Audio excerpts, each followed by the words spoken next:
ঈশ্বৰৰ বিচাৰ সকলোৰে ক্ষেত্ৰত একেই হয় নে মানুহৰ ওপৰত নিৰ্ভৰ কৰে?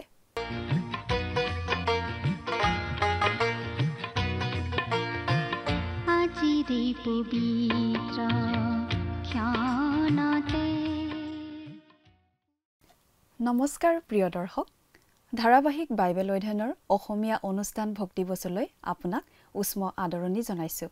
আশা কৰোঁ আপুনি আমাৰ এই অনুষ্ঠানটো নিয়মিতভাৱে চাই আছে। বাইবেল অধ্যয়নৰ এই ধাৰাবাহিক অসমীয়া অনুষ্ঠানটো খ্ৰীষ্টীয় বিশ্বাসী লোকসকলৰ বাবে বিশেষভাৱে প্ৰস্তুত কৰা হৈছে। এই অনুষ্ঠান চাই দৰ্শকসকল লাভৱান হোৱা বুলি জানিব পাৰিলে আমি নথৈ আনন্দিত হ'ম।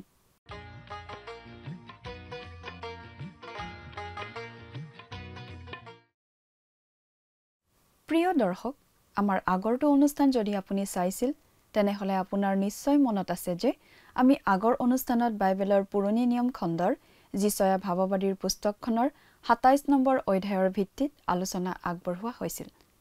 আজিৰ অনুষ্ঠানত যিচয়া পুস্তকৰ ২৮ নম্বৰ অধ্যায়ৰ ১ পদৰ পৰা ২৯ নম্বৰ পদলৈকে পঢ়ি তাৰ ভিত্তিত আলোচনা আগবঢ়োৱা হ'ব। ২৭ নম্বৰ অধ্যায়ত আমি পাওঁ দ্ৰাক্ষাবাৰীৰ গীত। অধ্যায়টোৰ আৰম্ভণিতে আমাক তৎক্ষণাত ভৱিষ্যতলৈ লৈ যায়, প্ৰভুৰ দিনলৈ, যীশুৱাৰ দিনলৈ।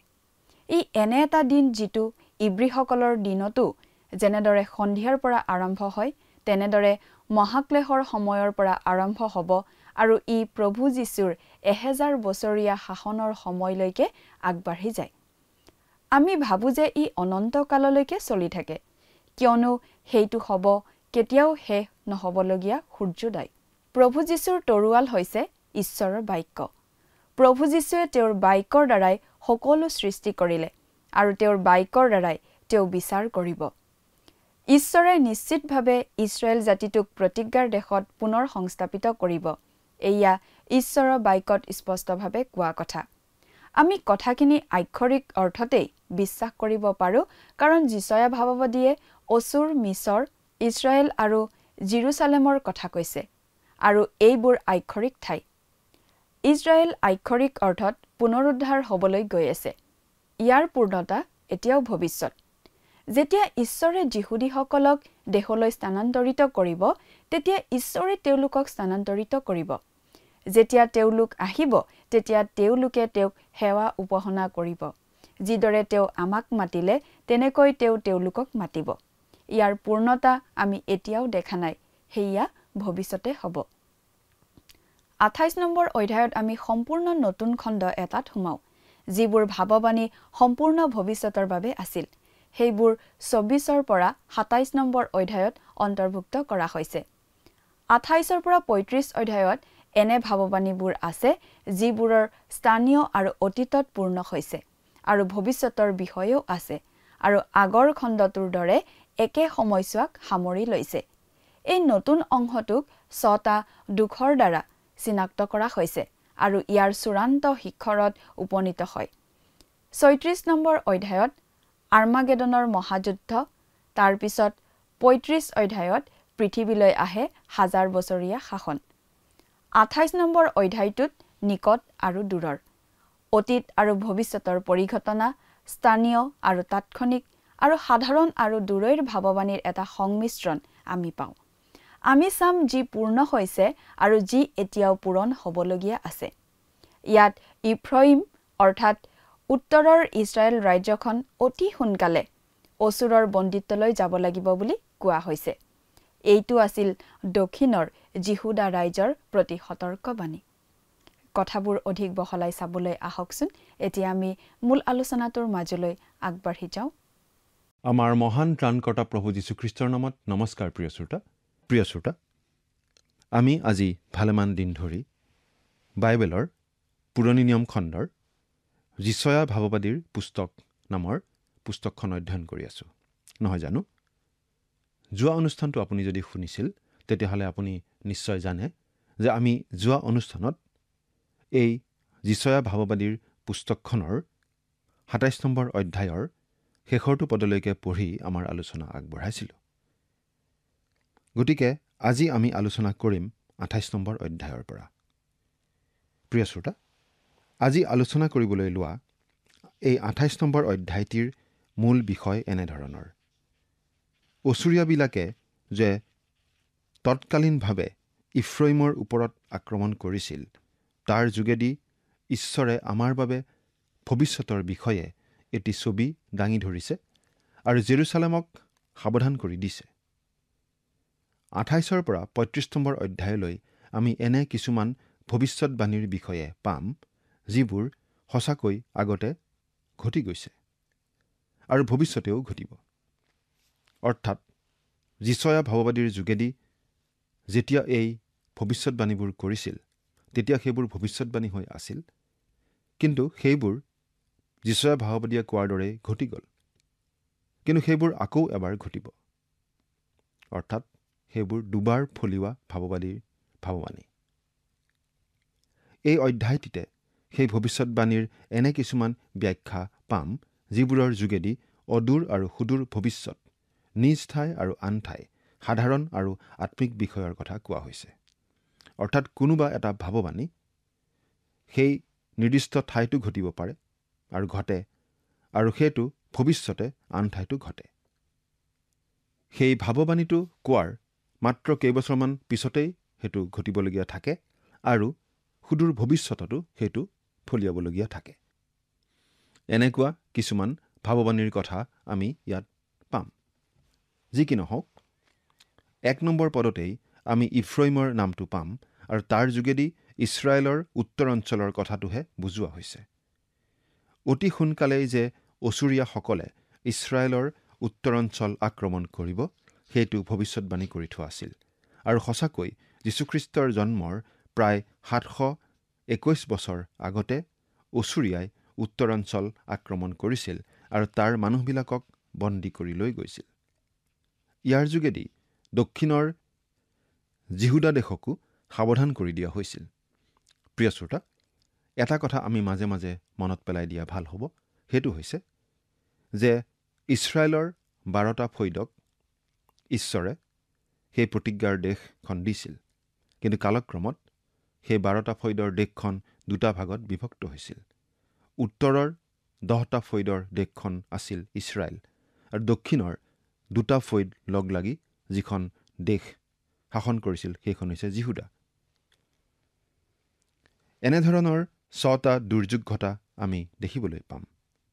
এতিয়া উত্তৰ অঞ্চলৰ প্ৰথম দুৰ্যোগৰ বিষয়ে আমি পাওঁ এই 28 নম্বৰ অধ্যায়ৰ 1 নম্বৰ পদত। পাঠ কৰি দিম, শুনিবচোন। ইফ্ৰইমৰ মতলীয়াবোৰৰ অহংকাৰৰ ৰাজমুকুটটিৰ আৰু দ্ৰাক্ষাৰসেৰে পৰাজিত হোৱা বিলাকৰ উৰ্বৰা উপত্যকাৰ মূৰত থকা জয় পৰা সুন্দৰ ভূষণস্বৰূপ ফুলটিৰ সন্তাপ হ'ব। প্ৰিয় শ্ৰোতা, ইয়াত ইফ্ৰইম মানে আমি বুজিব লাগিব যে ইয়াত উত্তৰৰ সেই ৰাজ্যখন অৰ্থাৎ ইছৰাইলৰ 10টা ফৈদৰ কথা বুজোৱা হৈছে। তেওঁলোকক মতলীয়া বুলি কোৱা হৈছে। তেওঁলোক সঁচাকৈয়ে শাৰীৰিক আৰু আত্মিকভাৱে মতলীয়া আছিল। তেওঁলোকে মদ খাই মতলীয়া হৈছিল আৰু অহংকাৰতো মতলীয়া হৈছিল। 2 আৰু 3 নম্বৰ পদ। চোৱা, প্ৰভুৰ এজন পৰাক্ৰমী আৰু বলৱান লোক আছে। সি শিল পৰা ধুমুহাৰ নিচিনাকৈ, প্ৰলয় কৰোতা প্ৰচণ্ড বতাহৰ নিচিনাকৈ, তল নিয়াওঁতা প্ৰবল ঢল পানীৰ সোঁতৰ নিচিনাকৈ তাৰ নিজ হাতেৰে তাক মাটিত পেলাই দিব। ইফ্ৰইমৰ মতলীয়াবোৰৰ অহংকাৰৰ ৰাজমুকুটটি ভৰিৰে গছকা হ'ব। প্ৰিয় শ্ৰোতা, ইয়াত অচুৰীয়াক পৰাক্ৰমী আৰু বলৱান লোক, প্ৰচণ্ড ধুমুহা, প্ৰবল বানপানী আৰু প্ৰলয়কাৰী বতাহ বুলি কোৱা হৈছে। এই অচুৰীয়াৰ যোগেদি ঈশ্বৰে ইছৰাইলক আঘাত কৰিছিল। এই কথা হয়তো আমি শুনি ভাল নাপাবও পাৰোঁ, কিন্তু ঈশ্বৰে তাকেই কৰিছিল আৰু তাৰ বাবে ঈশ্বৰ দোষী নহয় বা দূষিতও নহয়, কাৰণ তেওঁলোক মতলীয়া আছিল। তাৰ প্ৰমাণ যদি আপুনি বিচাৰে, তেন্তে আজিও ইছৰাইলৰ উত্তৰ অঞ্চললৈ গৈ ধুনীয়া ধুনীয়া ঘৰ, বাগিচা আৰু গছবোৰ চাব পাৰে। আহব ৰজা আৰু ইজেবলে বাস কৰা ঠাইবোৰ চাব পাৰে। সেইবোৰ দেখিলে আপুনি গম পাব যে তেওঁলোকে খোৱা বোৱা, পিন্ধা উৰা, ৰং ৰহইচ, বিলাসিতা ইত্যাদিত মতলীয়া হৈ আছিল। অহংকাৰত তেওঁলোক অন্ধ হৈ পৰিছিল তেওঁলোক দুষ্টতাৰে ভৰা লোক হৈ পৰিছিল। সেই সময়ত তেওঁলোকক দেখিলে আপুনি নিশ্চয় ভাবিলেহেঁতেন যে ঈশ্বৰে তেওঁলোকৰ বিচাৰ নকৰে নেকি? ঈশ্বৰে বিচাৰ কৰে, আৰু সেই বিচাৰৰ বিষয়ে আমি আলোচনা কৰি আছোঁ। আৰু ইতিমধ্যে আমি জানিব পাৰিছোঁ যে ঈশ্বৰে অচুৰীয়াবিলাকৰ দ্বাৰা তেওঁলোকক সঁচাকৈয়ে আঘাত কৰিছিল, আৰু তেওঁলোকক সেই দেশৰ পৰা বন্দী কৰি লৈ যোৱা হৈছিল।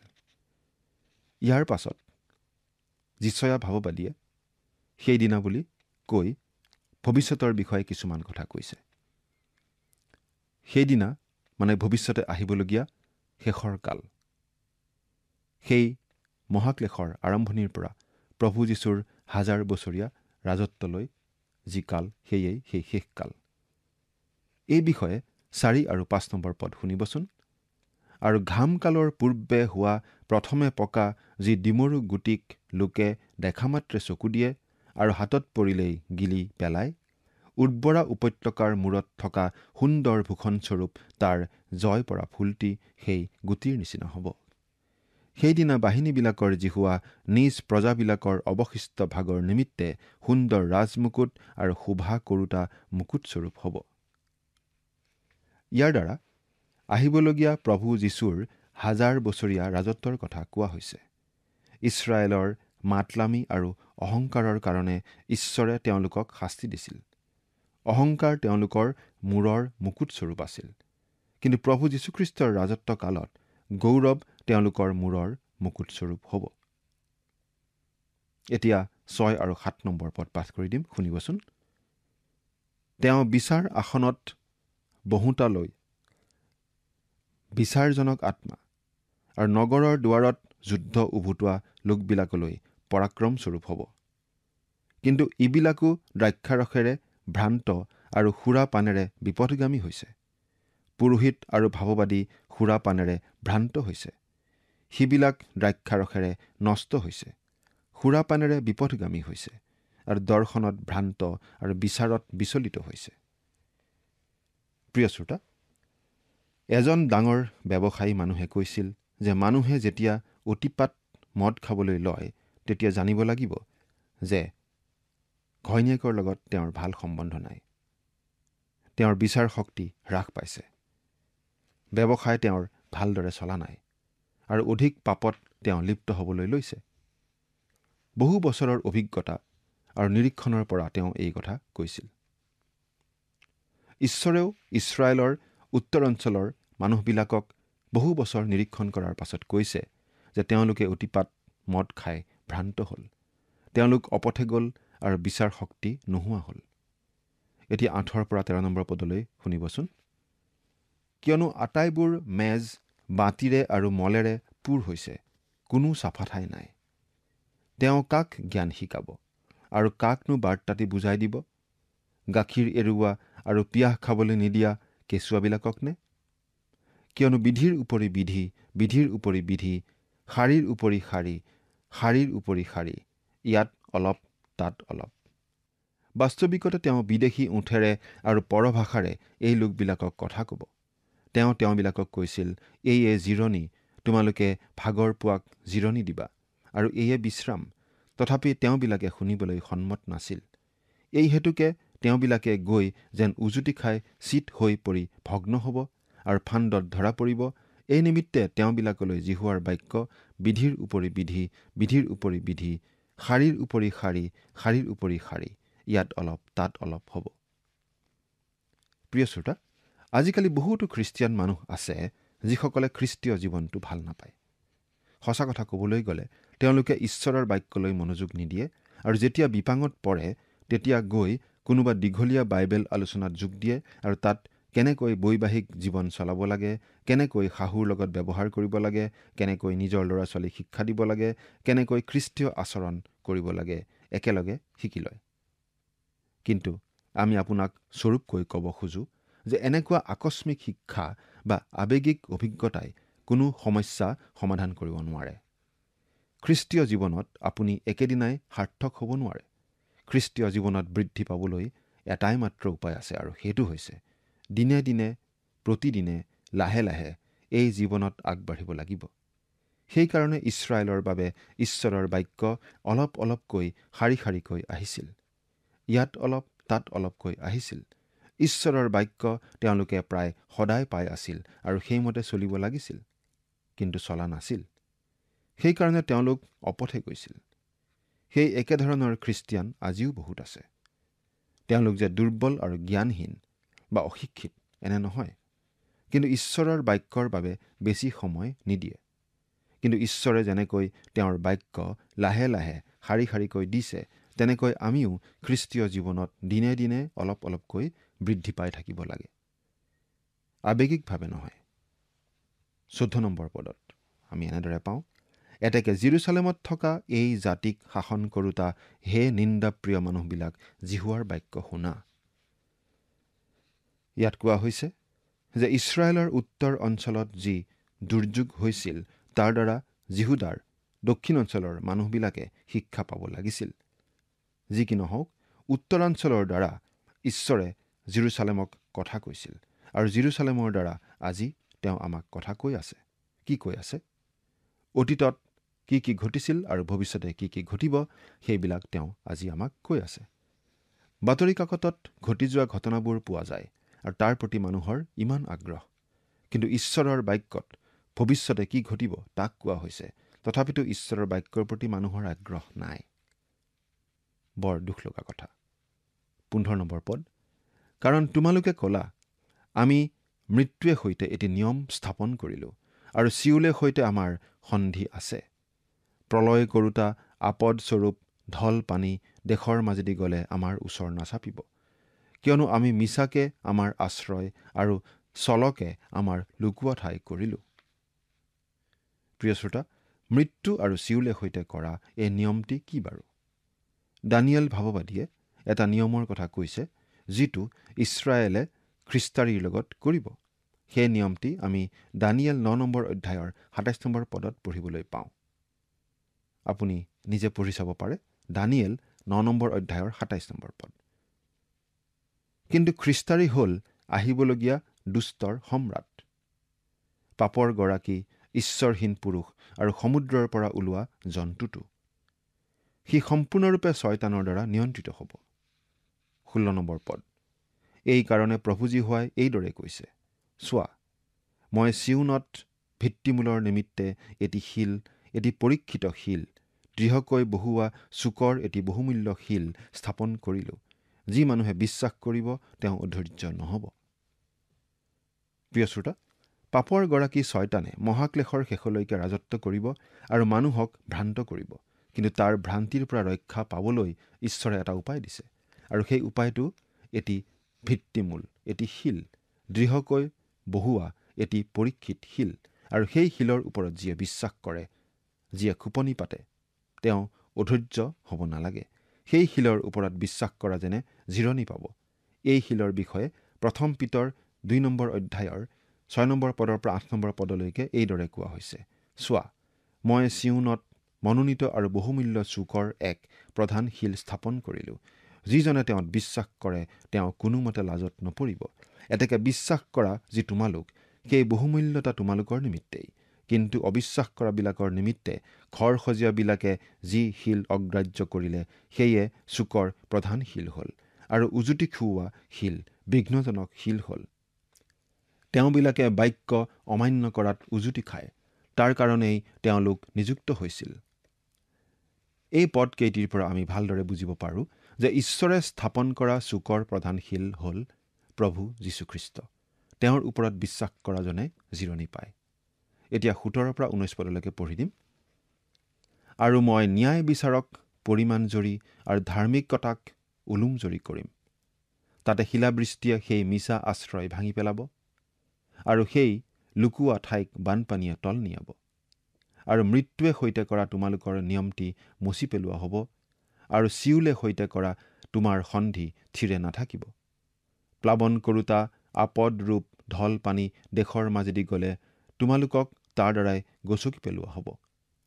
সি যিমানবাৰ দেশৰ মাজেদি যাব, সিমানবাৰ তোমালোকক লৈ যাব, কিয়নো সি প্ৰতি ৰাতিপুৱা আৰু দিনত ও ৰাতিৰ দেশৰ মাজেদি যাব, আৰু বাৰ্তাটি বুজিলে কেৱল ত্ৰাস হ'ব। প্ৰিয় শ্ৰোতা, ইয়াত ঈশ্বৰে স্পষ্টকৈ কৈছে যে যিসকল লোকে প্ৰভু যীশুখ্ৰীষ্টত আশ্ৰয় নলৈ পাপৰ গৰাকী অৰ্থাৎ মিছাৰ আশ্ৰয় লৈছে, তেওঁলোকৰ ঈশ্বৰৰ সুদবিচাৰ আহি আছে। আগতেও আহিছিল আৰু ভৱিষ্যতেও তেনেকুৱা লোকলৈ ঈশ্বৰৰ সুদবিচাৰ আহিব। অৱশ্যে আমি ভাবোঁ যে এই সুদবিচাৰ কেতিয়াবা অকস্মাতে আহে আৰু কেতিয়াবা বৰ লাহে লাহেও আহে। অকস্মাতে অহা সুদবিচাৰতকৈ লাহে লাহে অহা সুদবিচাৰ বেছি ভয়ানক। অৱশ্যে বেছিভাগ সুদবিচাৰ বৰ লাহে লাহে আহে। ইমান লাহে লাহে আহে যে মানুহে তলকিবই নোৱাৰে, গমকে নাপায়। 20 নম্বৰ পদৰ পৰা 23 নম্বৰ পদ। কিয়নো মানুহে ভৰি মেলিবলৈ খাট চুটি আৰু গাত ল'বলৈকো কাপোৰ ঠেক হৈছে। কাৰণ জিহুৱাই নিজৰ কাৰ্য, নিজৰ নজনা নুশুনা কাৰ্য কৰিবলৈ আৰু নিজৰ নজনা নুশুনা ব্যাপাৰ সামফল কৰিবলৈ পৰাচীন পৰ্বতত যেনেকৈ উঠিছিল তেনেকৈ উঠিব, আৰু গিবিয়ন উপত্যকাত যেনেকৈ ক্ৰোধ কৰিছিল তেনেকৈ ক্ৰোধ কৰিব। এই হেতুকে তোমালোকৰ বান্ধ শকত নহবলৈ নিন্দাত ৰত নহবা। কিয়নো মই বাহিনীবিলাকৰ জিহুৱা প্ৰভুৰ পৰা গোটেই পৃথিৱীৰ নিমিত্তে এক উচ্ছন্নতাৰ, এনেকি এক স্থিৰীকৃত উচ্ছন্নতাৰ কথা শুনিলোঁ। তোমালোকে কাণ পাতি মোৰ কথা শুনা, মনোযোগ কৰি মোৰ বাক্য শুনা। আপুনি ঘৰতেই বহি হওক বা বাহিৰতেই হওক, এনে এখন বিচনাত শুইছে নেকি, যিখন বিচনা আৰু তাৰ কাপোৰ জোখতকৈ ঠেক আৰু চুটি? ঠেক আৰু চুটি কাপোৰ হ'লে কি হয়? মূৰ ঢাকিলে ভৰি ওলায় আৰু ভৰি ঢাকিলে মূৰ ওলায়। আপুনি পোন হৈ শুব নোৱাৰে, পোন হ'লেই ভৰি ওলমি থাকে। তেনে বিচনা মুঠেই আৰামদায়ক নিশ্চয় নহয়। এই কথা ঈশ্বৰে যিহুদিয়াৰ মানুহবিলাকক কৈছিল, কাৰণ তেওঁলোকে ঈশ্বৰক পাহৰি বিলাসিতাত মতলীয়া আছিল। অৱশ্যে 100 বছৰ ধৰি ঈশ্বৰে তেওঁলোকলৈ বাট চাইছিল, কিন্তু নাই, তেওঁলোক সলনি হোৱা নাছিল। সেইকাৰণে ঈশ্বৰে তেওঁলোকক এই শাস্তি দিছিল, তেওঁলোকক শত্ৰুৰ হাতত বন্দী হৈ যাবলৈ দিছিল। প্ৰিয় শ্ৰোতা, এই অধ্যায়টিৰ বাকী অংশখিনিত ঈশ্বৰৰ লোকসকলৰ ওপৰত তেওঁৰ সুদবিচাৰৰ বিষয়ে কোৱা হৈছে, আৰু এই কথাখিনি ঈশ্বৰে শস্যৰ গুটিৰ দৃষ্টান্তেৰে কৈছে। তেওঁ কৈছে যে কিছুমান গুটি নৰম আৰু কিছুমান টান, আৰু বেলেগ বেলেগ গুটি গুৰি কৰাৰ পদ্ধতিও বেলেগ বেলেগ। এই বিষয়ে 24 পৰা 26 পদলৈ শুনিবচোন। গুটি ববৰ নিমিত্তে জানো খেতিয়কে সদায় হাল বায়?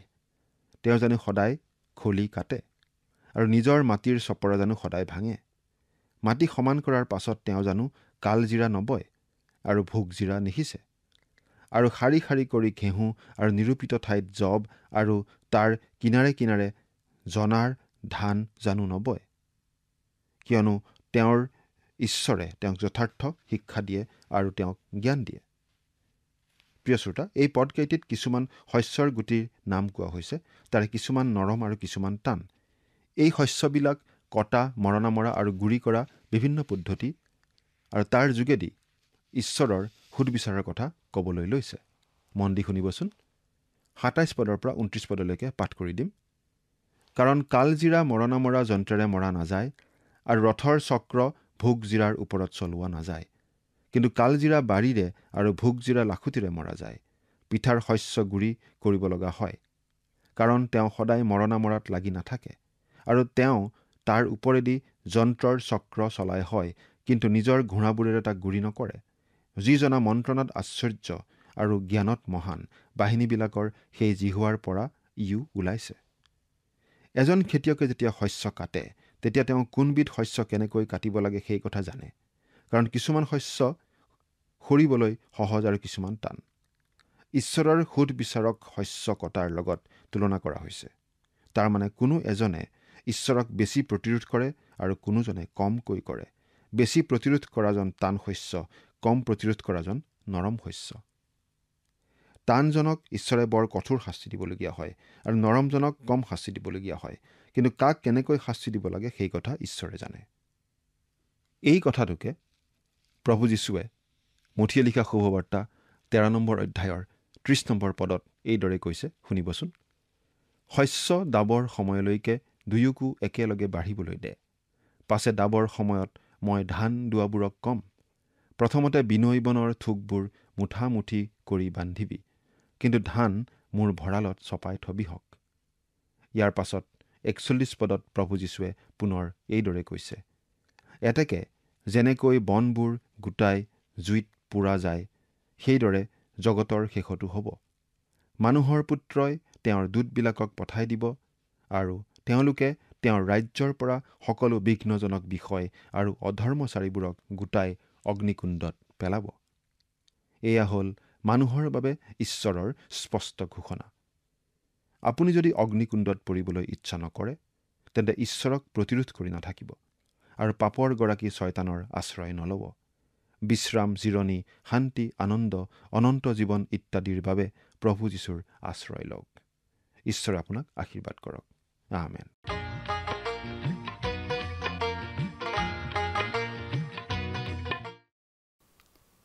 খেতিয়কে নতুন শস্য চপাওঁতে সাৱধান হ'ব লাগে, কাৰণ প্ৰতিটো শস্য বেলেগ বেলেগ।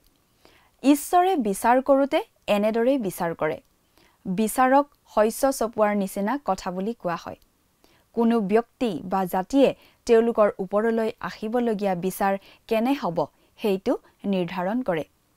ব্যক্তিজন যদি কঠিন হয় আৰু ঈশ্বৰক বাধা দি থাকে, তেন্তে তেনে মানুহ কঠিন শস্য আৰু তেনে মানুহৰ বাবে বিচাৰো কঠোৰ হ'ব। আচলতে আমি নিজেই নিজৰ বিচাৰ নিৰ্ধাৰণ কৰাৰ নিচিনা হয়। যদি আমি কেৱল তেওঁৰ কথা শুনি পালন কৰি থাকোঁ, তেন্তে তেওঁৰ বিচাৰৰ কঠোৰতা কম হ'ব। আজিলৈ আমাৰ অনুষ্ঠানটো ইমানতে সামৰণি মাৰিব খুজিছোঁ। পৰৱৰ্তী অনুষ্ঠানত আপোনালোকক পুনৰ লগ পোৱাৰ আশা ৰাখিলোঁ। সামৰণি মৰাৰ আগতে আহকচোন আমি খন্তেক সময় প্ৰাৰ্থনাত মূৰ দুৱাওঁ। সৰ্বশক্তিমান দয়ালু মৰমীয়াল পিতৃ ঈশ্বৰ, প্ৰভু তোমাক ধন্যবাদ দিছোঁ। প্ৰভু তুমি তোমাৰ প্ৰেম অনুগ্ৰহেৰে আমাক আটাইকে পৰিপূৰ্ণ কৰিলা, তাৰ বাবে দয়ালু মৰমীয়াল পিতৃ ঈশ্বৰ প্ৰাৰ্থনা কৰিছোঁ এসময়তে তোমাৰ চৰণত। তোমাৰ যি পবিত্ৰ বাক্য আমি অধ্যয়ন কৰিলোঁ, প্ৰভু ইয়াৰ যোগেদি আমি সকলোৱে আশীৰ্বাদপ্ৰাপ্ত হৈছোঁ বুলি প্ৰভু বিশ্বাস ৰাখোঁ। আৰু বিশেষকৈ পিতৃ এসময়তে তোমাৰ চৰণত প্ৰভু সহায় বিচাৰিছোঁ। প্ৰভু যি তুমি আকৌ পুনৰ আহিবা বুলি আমি তোমাৰ যি বাক্যত প্ৰভু আমি পালোঁ, আৰু সঁচাকৈ প্ৰভু সেই দিনলৈ আমি প্ৰত্যেকে যাতে প্ৰস্তুত থাকিব পাৰিম আৰু নিজকে যাতে সম্পূৰ্ণৰূপে প্ৰভু সলনি কৰি আমি যাতে অধিক আগ্ৰহেৰে বাট চাই থাকি আনন্দ মনেৰে যাতে আমি থাকিবলৈ পাৰিম, আৰু যাতে আমি সকলোৱে তোমাৰ লগত যাবলৈ প্ৰভু সাজু হৈ থাকিব পাৰিম, তেনে আশীৰ্বাদ প্ৰভু তুমি আমাক প্ৰত্যেককে দান কৰিবা। আৰু প্ৰভু এই অনুষ্ঠানটি চাই থকা প্ৰতিজন দৰ্শকক তোমাৰ হাততে সমৰ্পণ কৰি এই সকলো যাচনা মহান ত্ৰাণকৰ্তা প্ৰভু যীশুখ্ৰীষ্টৰ নামত অৰ্পণ কৰিছোঁ। আমেন।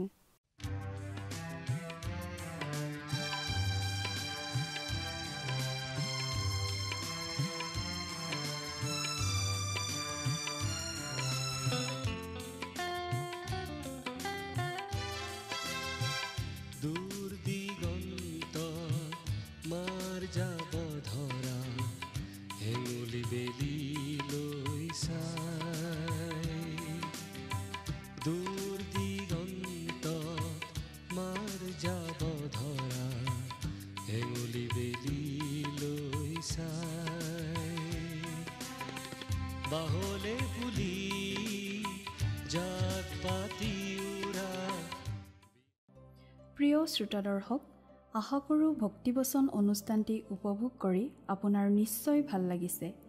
এই বিষয়ে আপোনাৰ মতামত জানিব পাৰিলে আমি নথৈ আনন্দিত হ'ম। আপোনাৰ যদি আমাৰ এই অনুষ্ঠানটি উপভোগ কৰি ভাল লাগিছে, তেন্তে অনুগ্ৰহ কৰি আমালৈ এটি মিছ কল দিয়কচোন। আপোনাৰ এটা মিছ কল আমাৰ বাবে অতি মূল্যৱান। প্ৰতিটো মিছ কল দিয়া সকলৰ মাজৰ পৰা এজন বিশেষ দৰ্শকক বাছি লৈ সপ্তাহৰ শেষত পুৰস্কৃতও কৰা হ'ব। মিছ কল দিয়া নম্বৰটো হৈছে 0444908125। আপোনাৰ যদি কিবা প্ৰাৰ্থনাৰ বিষয় থাকে বা অধিক জানিবলৈ ইচ্ছা কৰে, তেন্তে টেলিফোনৰ মাধ্যমেৰেও আমাক যোগাযোগ কৰিব পাৰে। আমাৰ টেলিফোন নম্বৰটো হৈছে 7429840242। আপুনি আমালৈ ইমেইল অথবা পত্ৰযোগেও যোগাযোগ কৰিব পাৰে। তাৰ বাবে আমাৰ ইমেইল ID আৰু পোষ্টেল এড্ৰেছটো টিভি পৰ্দাত চাই লওকচোন।